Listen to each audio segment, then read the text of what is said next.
My life. And I have a big microphone. We're just testing the stream tonight because we need this thing to work to do our book discussion. So real quick, I'm just going to run this out to you guys and I hope you enjoy it. I hope it means something to you. Something that comes up a lot when I'm talking with people, especially in confession, is about comparison. We talk about like comparing ourselves to other people, or sometimes we judge other people, or we think that we're doing something good because we're better than somebody else, or we think we're really like lagging behind because we're not as good as somebody else at one thing or another. And I always tell them that comparison is kind of like a really inadequate standard of measurement. It has its place, right?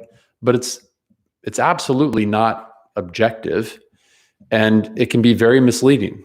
Okay, so if you don't know much about the animal kingdom and I tell you that an elephant is bigger than an ant, well, so what? You don't know how gargantuan an elephant is, and you don't know the minuscule nature of a teeny tiny little ant. It could also be misleading, right? So, because like most dogs are bigger than most cats. So if I say a dog is bigger than a cat, you go, okay, so an elephant's bigger than an ant. You might think that the difference is that negligible, but all elephants are way bigger than all ants.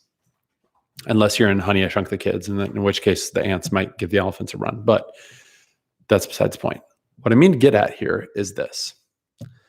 It's also misleading, right? So, sorry, this is making noise probably. It's also misleading, right? So think about it like this. You might make the assumption that if an elephant's bigger than an ant, then an elephant is stronger than an ant. Well, that depends on what kind of metrics we're using, right? So for example, if the metric that you're using is how much weight that animal can pull behind it, then an elephant wins by, a landslide.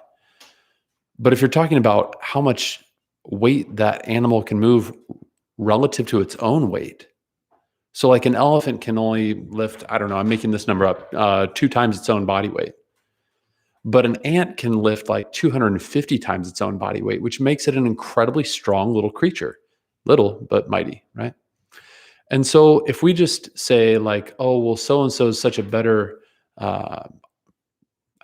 artist than me, or so-and-so's got way more intelligence about this thing or that, or if you really want to know who you are and what you're worth, you probably shouldn't look at other people. And you probably shouldn't look in the mirror. You should probably look to your Creator, right? That He sees you in all your facets. He knows you inside and out. He's counted the number of the hairs on your head. And He appreciates you for the mystery of you. And the great way to get to know Him is by drawing very close to Him. And the closer you get to Him, as you look into His eyes, you see your own reflection, your true reflection. You see Him, you see yourself as He sees you, right? And so ask the Father to tell you who you are. And that should yield some pretty good results. Hope you're doing well out there in Corona land. I'm making it day at a time.